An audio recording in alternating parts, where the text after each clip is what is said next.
Hello friends, AmyR here with Prairie Paper and Ink. I am super excited to be part of a multi-day inspiration, blog hops, etc. for Pretty Pink Posh 9th birthday.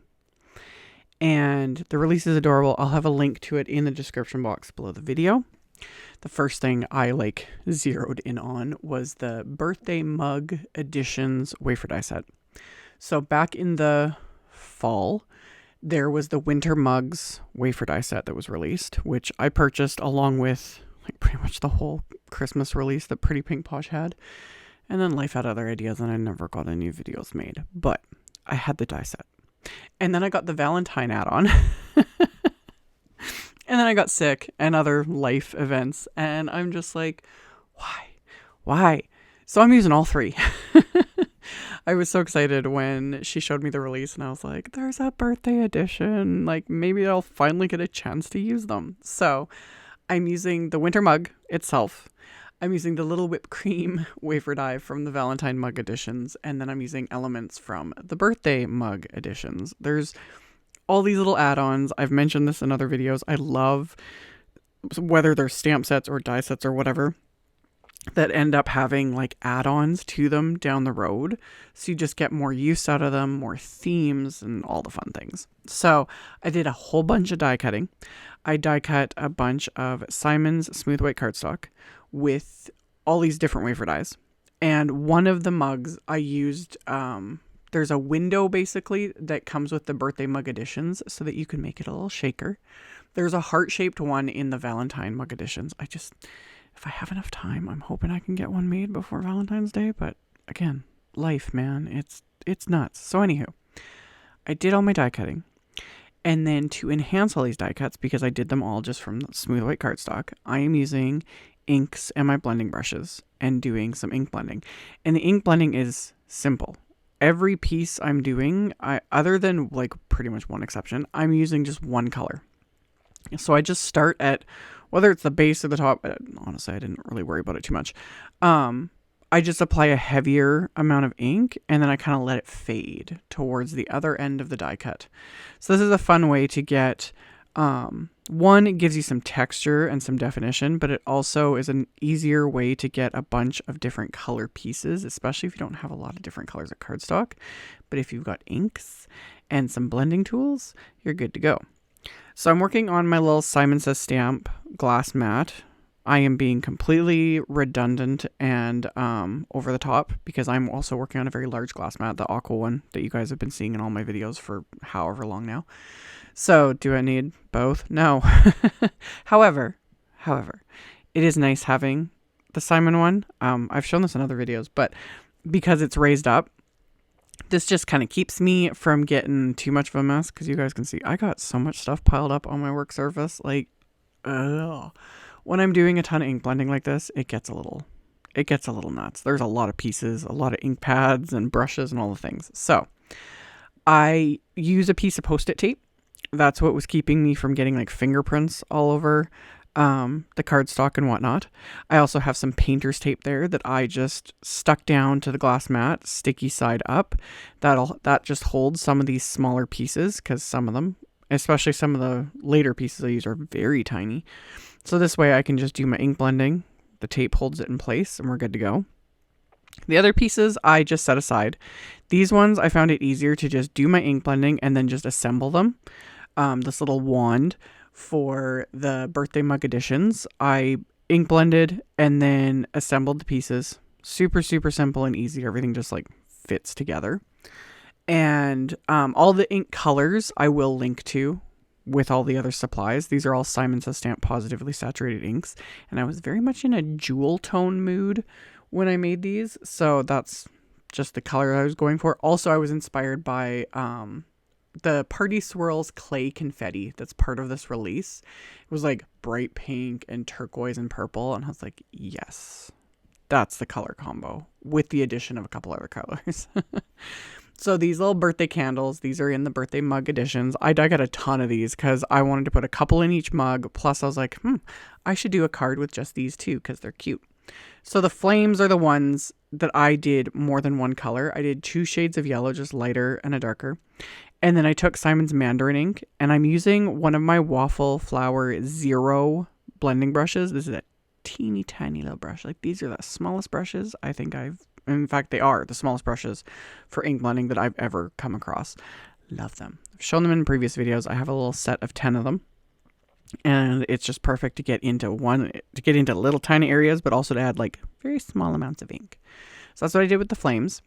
And then the candle bases, I used all the same like colors that I was using before, and just smaller blending brushes. I had Simon's big blending brushes, like the normal size ones for like the mugs and whatnot. And then these are just the smaller ones for all of the smaller areas. And then when I assembled these candles, because it die cuts the base, it die cuts the flame, and then it die cuts the like candle, then it has stitching detail on it, and then it also die cuts the stripes that you can use or not use. You could also do the stripes, like I could ink blend those too, but for the traditionalist in me, I was like, they have to have white stripes. These are the candles I use for like all my kids' birthday cakes. You know, the classic birthday candle. So after I'd assembled a couple of them, I was like, oh, I don't want the wick to be white. That looks weird because they're not. So I took a Copic marker and I very carefully started coloring around this. I didn't want to get the Copic marker, where it doesn't belong.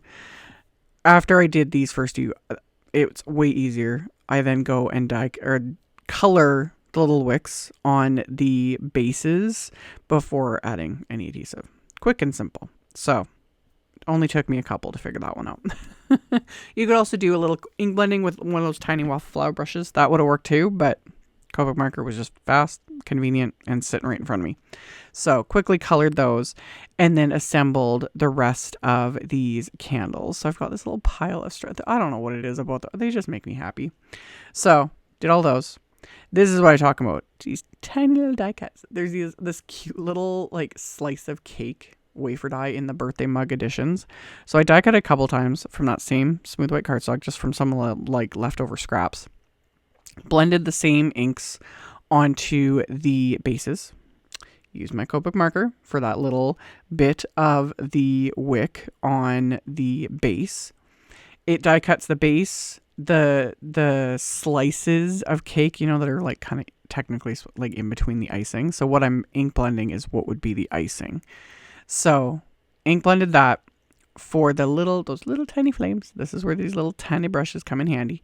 So I used the 2 colors, the yellow and the orange, just to add that. Everything else I kept white, trying to keep things a little more simple because I'm doing multiple cards, tons of ink blending, all the fun things. So then to assemble these, I used my Trinity Stamps pickup stick to assemble these because it's got the one side is just like the wax tip, and then the other side has the little pointy pokey end, which was perfect for getting those little tiny pieces off of the painter's tape. So I can just move them off there, pick them up with the wax end, adhere them into place, and then I've got all of my little pieces die cut, ink blended, assembled, and then I was just throwing them all in a dish to get to after I do everything else. So the other thing I did was I die cut more white cardstock using the new large Celebrate wafer die. So there's the word and the outline. There is also a Celebrate hot foil plate. I was going to use that, and then I was just in a die cutting mood. I'll have to use it on another project, but I die cut it from white cardstock. I die cut the outline from vellum, and I die cut secondary Celebrate word from the white cardstock. I adhered one die cut on top of the vellum. The other die cut I'm adhering underneath the vellum. The only reason I'm doing this is, one, it's going to pop up the vellum that tiny little bit. It's subtle, but it gives it a little extra something. Plus, it actually just makes it easier to adhere to my card because these aren't super finicky, but they are pretty finely detailed. And the adhesive I'm using, this is Simon's Stamps Craft Tacky Glue. I've shown this in a few more recent-ish videos. I put this craft tacky glue into one of the Gina K bottles. I'm just like scrolling through to find one of the Gina K fine tip bottles. I'll have a link to this in the supplies. If you're not a fan of craft tacky glue, because it is a thicker glue, I personally love it. Been using it for, I don't even know how many years now. But other people have mentioned that to me, like they struggle with it because it's thicker. I would recommend like the Gina K Connect glue. Honeybees Precision glue is another great one. Studio Claudia glue is a good one. Lawn Fawn glue. Any of those ones are not as thick of a consistency as this. And they're all great. I've used them all. They're all wonderful. I stick with what I like, you know. Why change it? And so far it's working in these fine tip bottles. But yeah, you buy a pack of these. They come in packs of 3. And even with this craft tacky glue, it has not clogged. I am impressed. Gina K definitely knocked it out of the park sourcing these bottles. They're wonderful. So that's what I used to adhere my die cut sentiments. And then for my card backgrounds and the insides of my cards, I'm using the new layer stencil set. This is the layered birthday cake stencil set from Pretty Pink Posh. I am kind of obsessed with her layer stencil sets. They're just adorable, but also they're fun. They're just fun. So since I was doing multiples, what worked best is I have my card front here taped to my glass mat. And then I have the inside of my card. I've put Post-it tape at the score line. And I have that on the glass mat as well. And then I started with the base layer of these stencils. And I just taped that into place with some pixie tape. And then I'm using the same inks, just a slightly lighter hand, at least for this base layer. And my blending brushes. And again, kind of going in like, you know, a diagonal, getting those jewel tones going. I did the card front first. And then I immediately move the stencil over to what will be the inside of the card.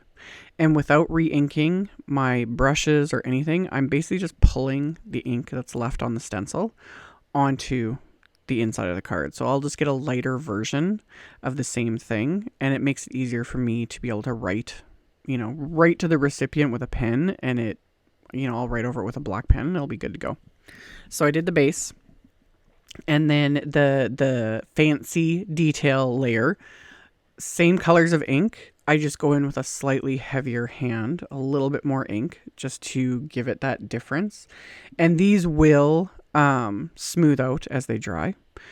And although at the same time, I'm not super worried about it. You know, they're cute.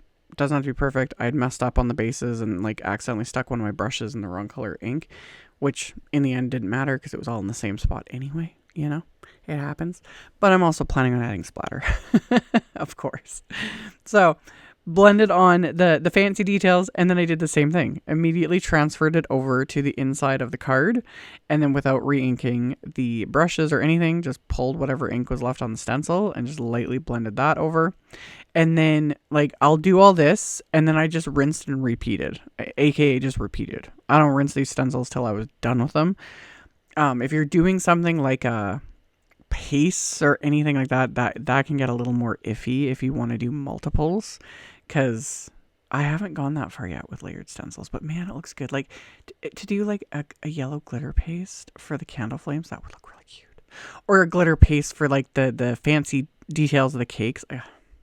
I need more hours and day. I need to clone myself if that was possible, you know, just so I can make more cards. Anyway. I did the candles. I just used a gray ink. I just wanted to keep it subtle. Because when I started doing it too, I was thinking like the wicks again, but I was like, wait a minute, these are the candles, but whatever. They still look cute, so it's fine. So I used a gray for that. And then, there's a stencil for the little flames. And I had pink ink all over my hands and thankfully did not smear it on the cards. So we're good. That was just dumb luck that I managed to not get that everywhere. So anywho, blended the yellow ink over the flames, same process, moved it over to the inside of the card, and then blended that with what was left on the stencil. And then I just did it over and over again to end up with 3 card fronts and 3 card insides. And then splatter. I was kind of going through my drawers of random things, and this Fine Tech palette was sitting there, and I was like, ooh, I haven't used this in forever. This is a nice palette. These Fine Tech palettes are pricey. I hoard them because they're beautiful and they appeal to my magpie tendencies. But anyway, any metallic watercolor would work. Paint would work great too. I could have used the inks, just smush them onto an acrylic block and splattered that as well. Any of that's going to work, but the Fine Tech do have they have a shimmer. You can't see it in the photo or the video, but they do have a shimmer to them and they're beautiful. So I put water in the palette on the colors I wanted to use, because any metallic type of watercolor, the water needs to sit for a bit to kind of soak in to activate them. And then I took all of the die cut pieces that I had ink blended and I just put them on this. I keep the chipboard backing from watercolor pads of paper, those sorts of things, because they're great for doing things like this, to hold die cut pieces or random things. So I laid out all of those die cut pieces, stuck that piece in my splat box, and I'm just using white ink spray to splatter all of these. So it's not going to be as harsh as using white paint or white gouache, etc., because this dries back just a little bit. It also absorbs a bit of the ink. But yeah, splattered all these to add that little bit extra texture and whatnot. Set those aside to dry. And then I put in the card fronts. So you can see all three of the card fronts here. Added the same white splatter. Nearly knocked that bottle over. I'm saying, it was just dumb luck that I didn't knock. I have done that more than once. Anyway, splattered the backgrounds with that. You could leave it there. It'd be great. Or you could add just gold splatter or whatever, like I said, you could use the inks or not splatter at all, but I have to have the splatter. It's necessary. And I'm glad I did. I thought it might have been overkill, but as I did it and it was complete, I was like, oh, this is fun. So I've got purple splatter, and I used my little fan brush, just worked it up, added the purple splatter to the purple areas. It doesn't have to be exact, but I just started getting a little, my OCD started showing a little bit. So added the kind of aqua-ish color to the corners, the blue to the blue areas, and then there's a pink color in the bottom corner of this palette. Added that, and the whole time I was like, should I still add the gold splatter? Of course I'm gonna add the gold splatter. So added that little bit of pink, and in between each color I was just swirling my brush in a container of water. So clean that off, and then of course added some gold splatter. Just as the, finishing touch to these. So after I had added all of that, that's when I actually went to the sink and washed off all my stencils, just rinsed them off. They're good to go. And now to assemble all the things. So to make the little shaker element for the one mug, I just took the leftover piece that was die cut from the center of the frame for the front, and I used that as a guide on a piece of acetate, and then just trimmed a piece of acetate slightly larger than that piece of cardstock with my scissors. You could just die cut another mug from acetate, and it would be obviously the exact same size. I just don't like doing that very often, because die cutting acetate is a massive pain more often than not. This is a simple enough shape. It would have been fine, but I just didn't. It was just quick and easy what I did there with the scissors. And then to adhere the acetate to the back of this, I used a bit of glossy accents. I also am not the biggest fan of liquid adhesives with acetate and whatnot. However, this again was the easiest way to do this. And it's small enough that it's not a big deal. And I purposely used glossy accents because if any did ooze out onto the acetate, you wouldn't see it, because glossy accents dries glossy. So once that was adhered, I then took some of my waffle flower foam tape. This is the thicker foam tape because they have two thicknesses. I use their, I think it's 1/16 of an inch for most of my, to pop up a sentiment, etc., etc. But this one is the slightly thicker foam tape. So this is, I think, about 1/8 of an inch, which is just perfect for shakers in my opinion.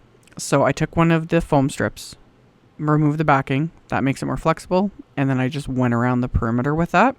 So that created my enclosure for the little shaker bits, and then I added more foam tape to the handle, And then after I assemble it, I realized I needed to add foam tape to the top there as well, just to like stabilize everything.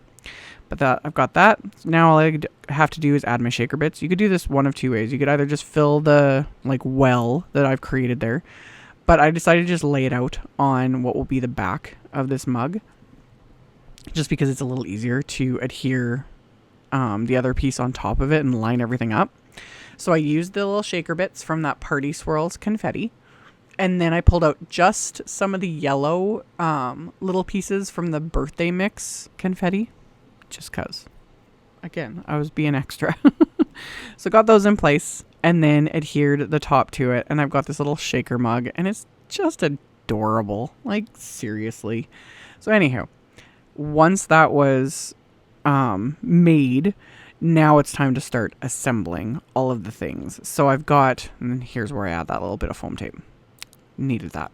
So I've got the little like pieces for the like liquid that I had ink blended the mocha color ink onto, because I was thinking like hot chocolate with these. And then after I adhered that, I'm going to adhere my candles. So with the shaker piece, these mugs cut a line there at the base of where like the liquid is, so you can tuck all the different elements with all these different die sets into it. But with the shaker being there in the way, you can't really tuck anything in. So I just trimmed off the bottoms of all the pieces with my scissors, adhered them into place, and then added a little foam square there just to fill in that one little area, and then added that little piece of whipped cream. Simple. Super simple, super cute. With the mug that's not a shaker, I can tuck these into that little opening that is die cut in the mug there, as you can see. So I adhered the little bit of hot chocolate, stuck in the candles and the little wand, and then I just taped them down with some washi tape, and then stuck in a little bit of the craft tacky glue just to fully adhere everything. And then same thing, stuck a little foam dot in place, and then adhered my little bit of whipped cream. And I've got my cute little like birthday mugs. Love. So the other thing I did, after those stenciled backgrounds were completely dry, I trimmed them down to slightly smaller than my A2 card bases. So these ended up being, I think I trimmed them down to like 4 by 5.25. And then I also trimmed down some vellum to be even smaller than that. The vellum is just there to kind of frame the mugs and candle elements. And it also softens the background a little bit so that the other elements don't just fade into it, since I'm using similar colors, etc. Now I could adhere the vellum. I could adhere the elements to the vellum with craft tacky glue, and then adhere with craft tacky glue to the backgrounds, depending on just my mood. But also larger elements like this, when you're using liquid glue with vellum, it can cause the vellum to curl, and that just doesn't look pretty. So I took the extra step of using Simon's Terrific tape, and that's what I adhered the mug to the vellum with. And then I put more Terrific tape behind all those elements, so you don't see any of that adhesive. Another option you could do is just run the vellum through like a Xyron machine and completely coat the back of it with adhesive. I didn't want to do that though, because when you completely cover the back, it does make it slightly more transparent. Again, I was being extra, but that is another option. So that's how I adhered everything to the regular mug card. For the shaker, it was the same thing, other than when I adhered this sentiment here, and this is why I had the cardstock on die cut on the back of the sentiment. It just makes it easier to add the adhesive to. And I just put adhesive in the areas where the sentiment goes over the cardstock, not the shaker. Again, just to keep any adhesive from oozing out over that acetate, and you don't need much. Like little dabs of liquid glue will hold this in place, and it's good to go. This card in particular, the shaker one, this is the type of card that if you were to mail it, I would highly recommend using a bubble envelope or mailing it with a gift, because it is so dimensional. You know, so many parts you don't want it getting like smushed or ruined. Or best option, that is the type of card that I will be delivering in person, because yeah, it's special. It's got shaker elements and dimension and all the fun things. So my final card was just these candles. I did the exact same thing. I adhered them to the piece of vellum with the Terrific tape, and I just did them in the same order as the ink blending I did on the background. And then flip that piece of vellum over, put the Terrific tape behind those candles so it's nice and hidden. And then after that was adhered into place, I can then put the adhesive on the back of this little Celebrate die.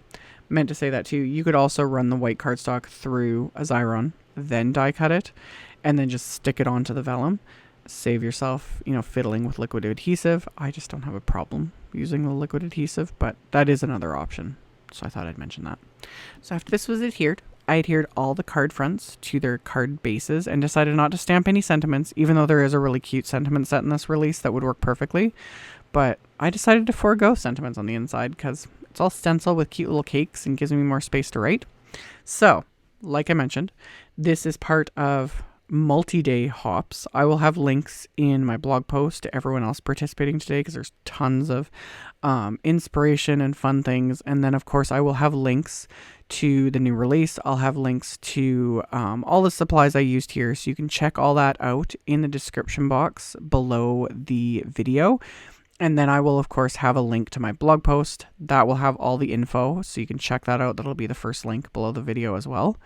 And thank you, as always, for taking the time to watch my videos, for thumbs upping and commenting. It helps so much. I very much appreciate it. Subscribe if you haven't. I'd love to have you here. And yeah, I will see you all very soon in the next video. Bye.